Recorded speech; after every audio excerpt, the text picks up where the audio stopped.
San. Il était une fois Réponse qui vivait heureuse au palais, où elle passait du temps avec sa licorne. Chère licorne, je crois qu'il est temps de te trouver un nom. Oui, ce serait charmant. As-tu un nom en tête pour moi? Tu m'as sauvé de la sorcière. Alors, pourquoi pas Héros? Qu'en penses-tu? Je pense que ça me va bien. J'aime vraiment ce nom. Le temps est magnifique aujourd'hui. Que dirais-tu d'une petite balade, Héros? Excellente idée, princesse. Allons-y. Réponse et Héros partirent donc faire un tour dans la campagne luxuriante.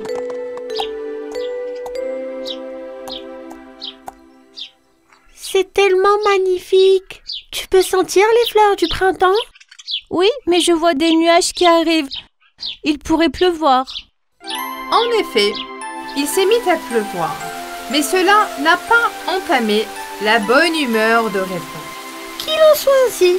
C'est aussi agréable de se mouiller sous la pluie de printemps. Puis la pluie s'est arrêtée et le soleil est revenu. Réponse était émerveillée par ce qu'elle voyait. Tu vois ça, Héros? Quel magnifique arc-en-ciel! Oui, c'est vraiment magnifique. Oh, j'aimerais pouvoir passer au-dessus. On peut essayer? Accroche-toi bien. Héros galopait avec Réponse sur son dos.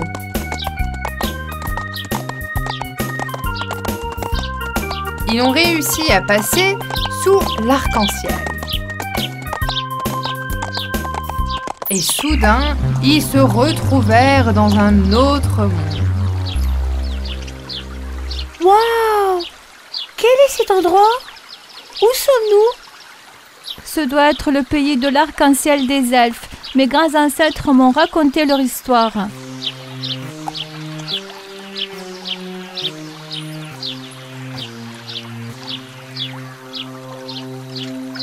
Mais pourquoi tout le monde ici a l'air malheureux? Certains d'entre eux pleurent même. Je ne comprends pas. Demandons à ce vieil homme.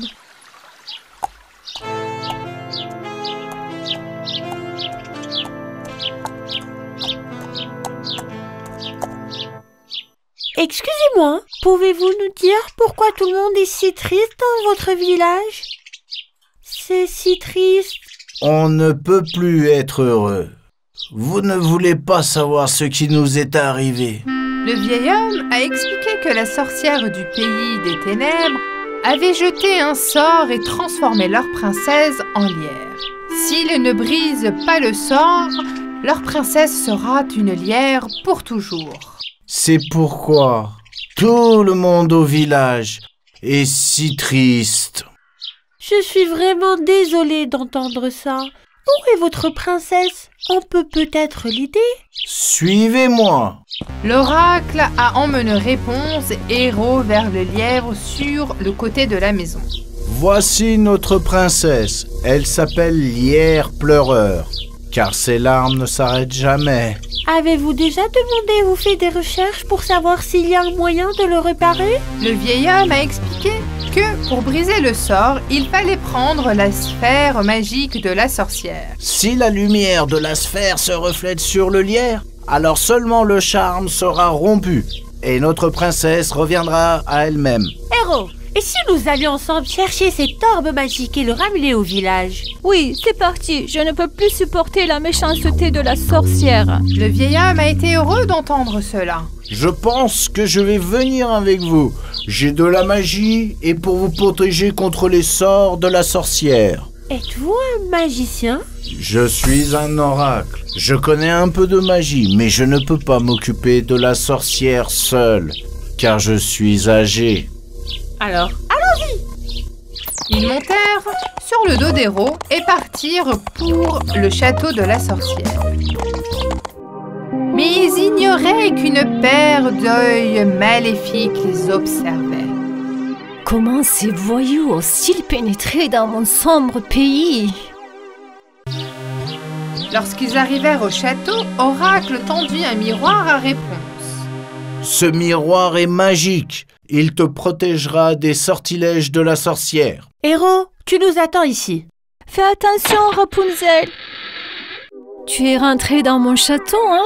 Si c'est comme ça que tu veux jouer, alors voyons voir.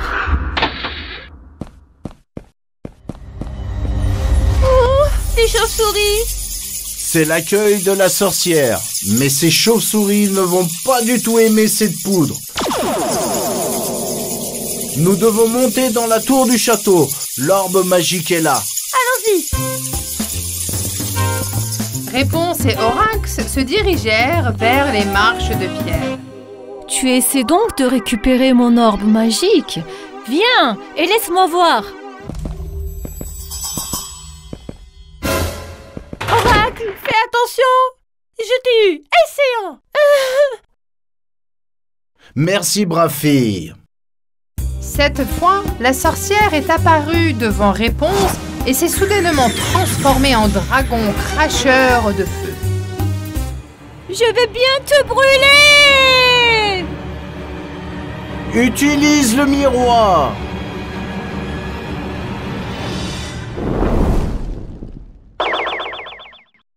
Non! Non! Je brûle! Je brûle! Cours vite. Le globe magique, il est là. Réponse a immédiatement couru et a appris la galope magique. C'est fait! Maintenant, on peut y aller! Elle et Oracle descendirent rapidement dans la cour et montèrent sur le dos d'Héros qui les attendait. Tu as donc récupéré l'orbe? C'est génial! Partons d'ici maintenant! Vous ne pouvez aller nulle part! Viens ici! Lâchez-moi! Au secours! Tu l'as cherché, méchante sorcière. Prends ça.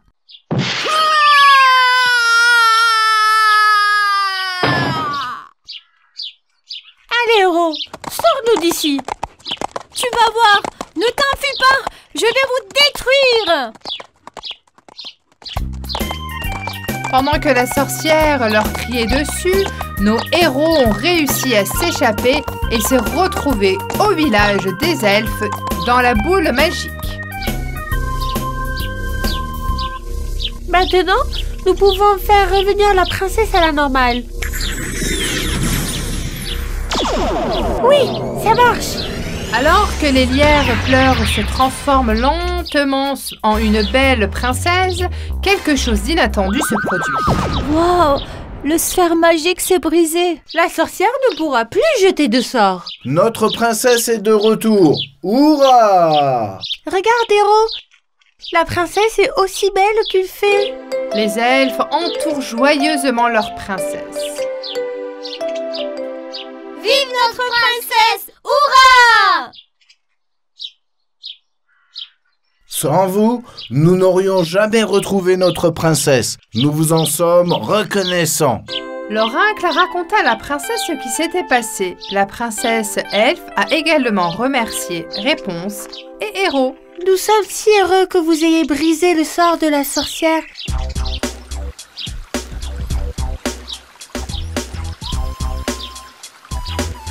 Nous sommes heureux de vous avoir rencontré.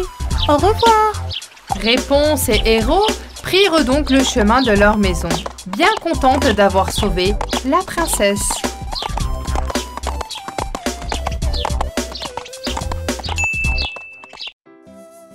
Il était une fois, dans un très beau pays, vivait un roi gentil et une reine que tout le monde aimait. Leur seul souhait était d'avoir une fille.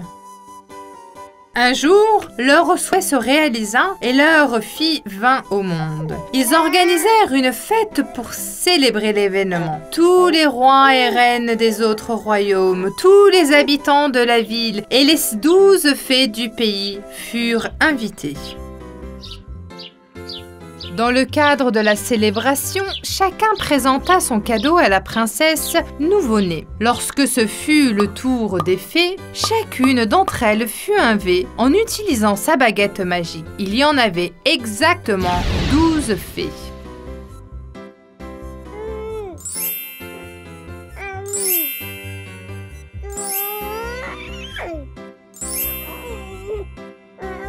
Que la vie t'apporte le bonheur éternel. Que l'on parle de ta beauté dans tous les pays. Que que cette princesse soit une fille très intelligente. Qu'elle soit toujours généreuse envers son peuple. Soudain, la salle entière se mit à trembler et un son aigu se fut entendre sous le regard stupéfait du tout. La méchante fée était la 13e fée et il ne l'avait surtout pas invitée à la fête. Furieuse, la méchante fée s'approcha de la crèche et écarta le 12e bonne fée qui n'avait toujours pas fait son vœu. Alors, je suis la seule à ne pas avoir été invitée, je vois. Eh bien, même si je n'ai pas été invitée, j'ai aussi un merveilleux cadeau pour la princesse. Pour son 16e anniversaire, la princesse se piquera le doigt sur une aiguille et mourra. Fixant la méchante fée, le roi et la reine supplièrent la bonne fée de faire quelque chose. S'il vous plaît, faites tout ce qu'il faut pour briser cette malédiction. Bonne fée.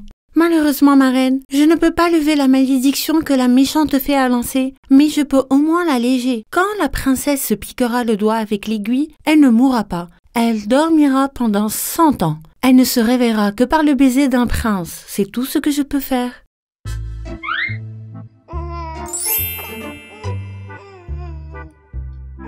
Le roi interdit immédiatement l'usage des aiguilles et les fit retirer de son royaume. Il ordonna à ses gardes de veiller sur la princesse jusqu'à ce qu'elle grandisse. Les vœux des bonnes fées s'étaient réalisés. La princesse était devenue une belle jeune fille bien élevée. Au palais, elle ne pouvait pas se promener dans le jardin avec les fées. Son père veilla toujours sur elle. Le jour de ses 16e anniversaire, la princesse fut enfermée dans une pièce pour empêcher la malédiction de se produire. Tout le monde était très inquiet. Si rien ne se passait jusqu'au coucher du soleil, la malentueuse serait levée. La princesse s'ennuyait et voulait ouvrir la fenêtre pour prendre de l'air. Dehors, le temps était magnifique. En ouvrant la fenêtre, elle vit un corbeau avec une petite boîte dans son bec. L'oiseau a posé la boîte sur le rebord de la fenêtre et s'est envolé. La boîte s'était si joliment décorée que la princesse ne put résister à sa curiosité. Elle ouvrit la boîte et vit une bague en diamant qui brillait. Elle pensa que c'était un cadeau d'anniversaire des fées, alors elle le mit à son doigt. Mais c'était une aiguille et était cachée sous le diamant. Lorsque l'aiguille la piqua, la princesse tomba dans un sommeil de 100 ans. L'oiseau qui avait apporté la boîte au prince était le corbeau de la méchante fée. Lorsqu'ils n'entendirent plus aucun son de la chambre de la princesse pendant un certain temps, le roi s'inquiéta et alla voir comment elle allait. « Ma fille, tu n'as rien dit. Ouvre la porte que je puisse te voir. Sois patiente. Il ne reste que 2 heures avant le coucher du soleil et la malédiction sera brisée. »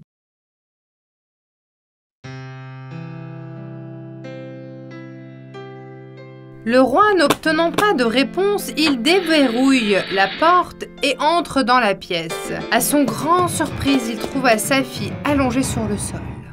« Ma reine, garde!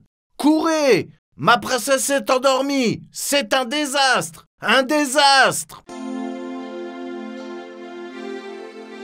Lorsqu'ils virent la bague au doigt de princesse, le roi et la reine, bouleversés, comprirent immédiatement que ce qui s'était passé. La méchante fée avait poussé la princesse à se piquer le doigt, accomplissant ainsi la malédiction.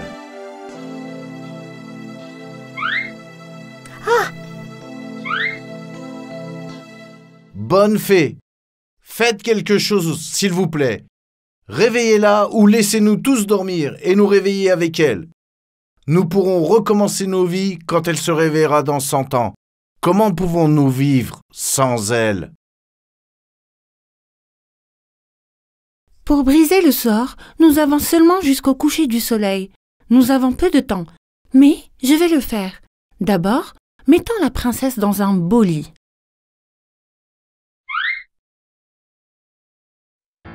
Ils la portèrent immédiatement dans sa chambre. Ils la couchèrent dans un lit couvert de fleurs, dans sa plus belle robe.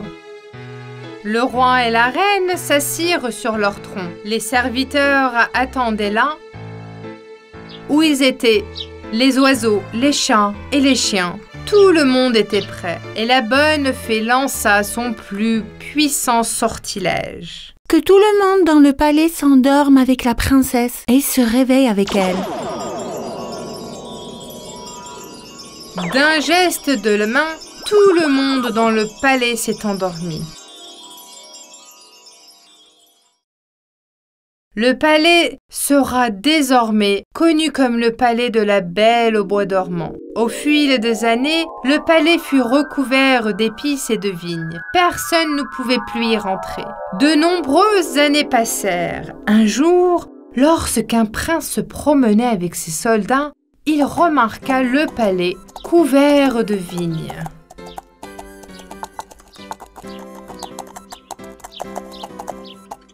Le voilà! Ça doit être le château de la Belle au bois dormant, celui dont ma mère me parlait toujours quand j'étais plus jeune.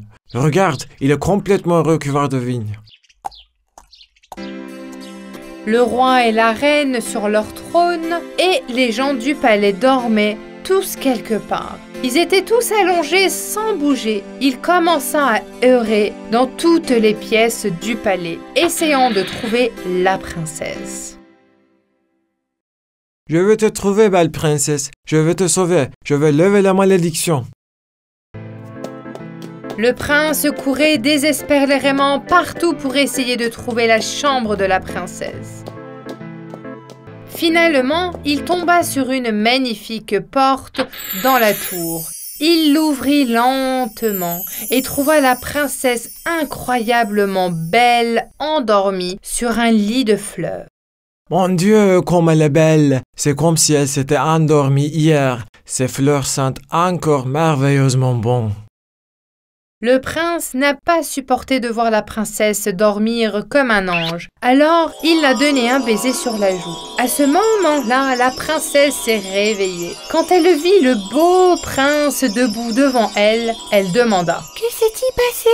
Est-ce que je rêve encore? » Non, ma princesse, tu ne rêves plus. La malédiction a été brisée. S'il te plaît, donne-moi ton matin.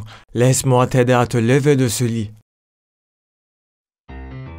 La princesse donna sa main au prince et se leva. Lorsque la malédiction fut brisée, tout le monde se réveilla de son sommeil. Le roi, la reine, les serviteurs, les chats, les chiens, les fleurs du jardin, tout respire vie. Il ne restait plus rien des vignes et des épines. Le roi et la reine coururent vers la chambre de leur fille, excités.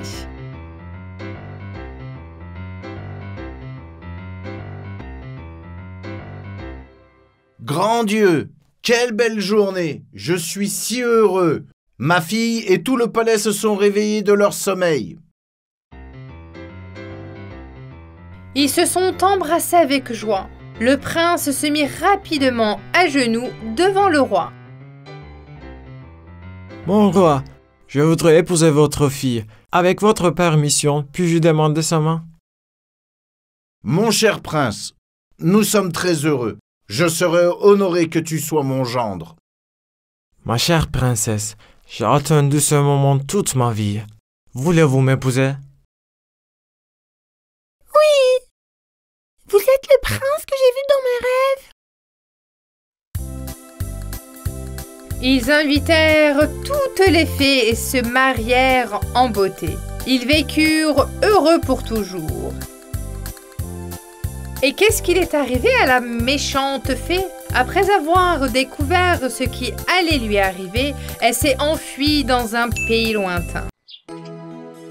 Il était une fois, il y a très longtemps, dans un pays lointain, un roi qui vivait. Ce roi avait 12 filles. Toutes ces filles étaient incroyablement belles. Le roi ne leur promettait pas de quitter le palais. Elles étaient seulement autorisées à se promener dans les jardins du palais. Alors que le roi et ses filles poursuivaient leur vie, un matin, alors que ses filles étaient assises à table pour le petit déjeuner, Il remarqua que leurs chaussures étaient usées. Bien que le roi a été très troublé par cette situation,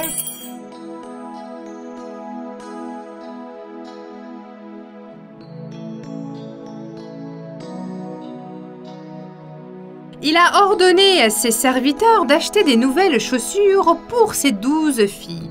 Depuis ce jour, chaque matin, au petit déjeuner, le roi remarqua que les chaussures de ses filles étaient usées et sales. Le roi ne pouvait pas dire ce qui se passait.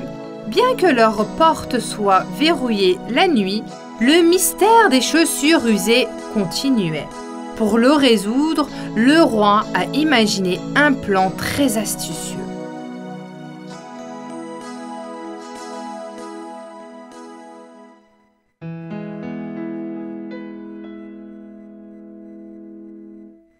Soldats, répandez la nouvelle dans tout le pays. Celui qui résoudra ce problème épousera une de mes filles et deviendra roi à ma mort. Ces jeunes hommes n'ont que 3 jours pour trouver pourquoi les chaussures de mes filles sont usées chaque matin. Cependant, s'ils ne parviennent pas à le découvrir, ils seront jetés dans le donjon. Les soldats ont répandu la nouvelle dans tous les pays. De nombreux jeunes hommes se présentaient aux portes du palais pour résoudre ce mystère. Pourtant, ils s'endormaient tous devant la chambre des filles et étaient jetés dans le Dijon. Il y a un beau et gentil jeune homme qui vivait dans un village près du palais. Il avait toujours aimé la plus jeune fille du roi. Pourquoi ne tenterais-tu pas ta chance pour résoudre ce mystère? Tu as toujours dit que tu aimais la plus jeune fille du roi. Jusqu'à présent, des centaines de personnes sont allées au palais pour tenter leur chance. Aucun d'entre eux n'a réussi. Ce serait impossible pour moi aussi. En plus, nous sommes très pauvres. Le roi ne me donnera jamais sa fille au mariage. Tu dois être folle, grand-mère. C'est absurde. Tu fais ce que je te dis. Tu vas réussir. Je te donne une cape magique qui appartenait à ton père. Quand tu la porteras, tu deviendras invisible. Et encore une chose, ne mange pas et ne bois pas ce qui vient du palais. Bonne chance, mon fils. Bien que le jeune homme ait été incroyablement surpris par le cap invisible, il se rendit immédiatement au palais pour tenter sa chance. Les gardes les conduisirent dans les chambres des princesses, tout comme les autres qui avaient tenté leur chance avant lui. Le soir, l'aîné met un faumière dans un seau d'eau, quitte la chambre et tend le verre au jeune homme qui attend près de la porte. Il fait chaud, tu dois avoir soif. Tiens, si tu veux, je peux t'apporter un autre verre. Merci. Oui, j'étais incroyablement assoiffé. Le jeune homme assoiffé but l'eau et endormit jusqu'à matin. Le lendemain, alors qu'il attendait, une autre fille apporta un verre de limonade. Incapable de résister, le jeune homme a bu cela aussi. Il se rendit directement dans la chambre qui lui avait été attribuée et ronfla toute la nuit. Quand il se réveilla le matin, il dit « Comme je suis stupide, comment ai-je pu croire ces filles? Ma grand-mère m'avait prévenu de ne rien manger ni boire. Ce soir, c'est ma dernière nuit. Je dois réussir. » Il est allé devant la porte à nouveau. Cette fois, une des filles voulait le piéger avec du jus de fruits. Le jeune homme a fait semblant de boire le jus pendant que les filles regardaient. Mais dès qu'elle s'est tournée et est rentrée dans la pièce, il l'a versé dans le pot de fleurs. Il a fait semblant de dormir et s'est allongé à côté de la plante et a ronflé. Va jeter un coup d'œil. Est-ce que le garçon dehors s'est endormi? Une des filles passa à la porte et regarda le jeune homme. Tu n'entends pas? Il ronfle. Tout va bien. Nous sommes libres maintenant. À minuit, lorsque le jeune homme a apporté la cape, il est devenu invisible. Il est entré lentement dans la chambre des filles. Les filles portaient des belles robes. Elles avaient brossé leurs cheveux et étaient toutes maquillées. Il y avait un grand miroir dans leur chambre. Elles se sont toutes placées devant. La fille aînée a touché le miroir et a envoyé un baiser. Le miroir a immédiatement glissé sur le côté et une porte avec des escaliers est apparue, menant à une chambre. Le jeune homme a regardé avec stupeur les filles, une par une, descendre les escaliers. En descendant l'escalier, il a malencontreusement trébuché sur quelque chose et est tombé et s'est accroché à la jupe de l'une des princesses devant lui. Oh, qu'est-ce que c'est? Quelqu'un tire sur ma jupe? Il n'y a personne ici. Tu dois t'imaginer des choses. Elles ont descendu des centaines d'escaliers. Finalement, elles sont arrivées dans une forêt. Les feuilles de la forêt étaient en or, les branches en argent, et la cime des arbres était remplie de diamants. Alors que le jeune homme regardait avec émerveillement, il a également pris un de chaque article pour le garder.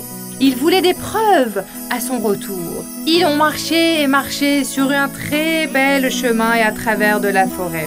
Au bout du chemin, un lac est apparu devant eux. Il y avait exactement 12 bateaux qui attendaient les princesses. Pendant que chacune d'entre elles montait sur le bateau, des jeunes rameurs les aidaient à y monter. Finalement, le jeune homme a sauté dans le dernier bateau. Ça alors, ce bateau est un peu plus lourd que d'habitude aujourd'hui. C'est comme s'il transportait 3 personnes. As-tu pris du poids, princesse?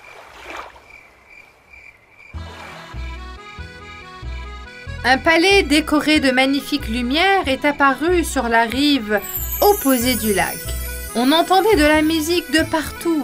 Elles sont toutes entrées dans ce palais et ont commencé à danser comme des folles avec leurs compagnons. Tous les verres du palais étaient en cristal et tous les couverts en argent. Alors que le jeune homme regardait cet événement fantastique, il voulait manger un morceau de gâteau et boire de l'eau.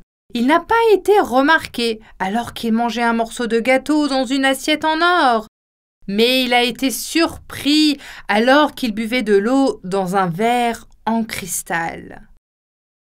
Oh, wow, je ne peux pas le croire. Regardez, le verre est en train de léviter.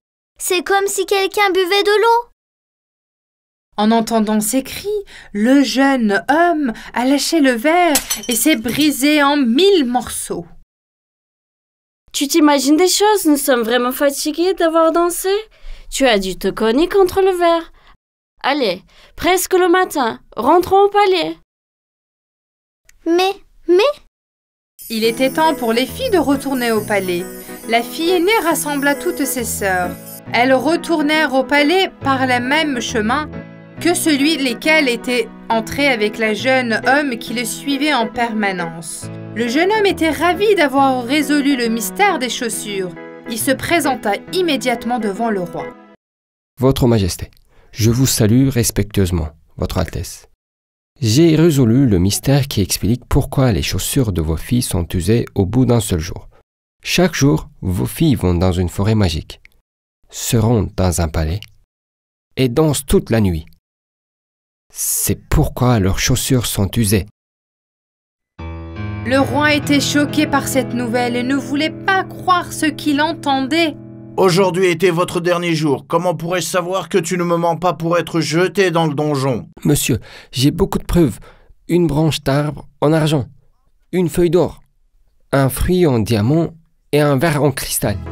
Le roi fut surpris par ce qu'il vit, mais aussi heureux que le mystère soit enfin résolu.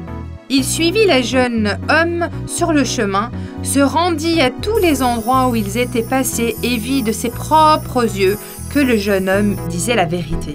Oui, tu as raison. Dis-moi laquelle de mes filles veux-tu épouser? Votre Majesté, si elle accepte également, je voudrais épouser votre plus jeune fille et bien sûr, si vous le jugez bon. Le jeune homme et la jeune princesse vécurent heureux jusqu'à la fin de leur jour. Le jeune homme fit également amener sa grand-mère au palais car il lui devait tout. Même si les autres filles n'étaient pas très heureuses de ce qui s'est passé, elles promirent de ne plus jamais aller nulle part sans permission. Quand enteresan.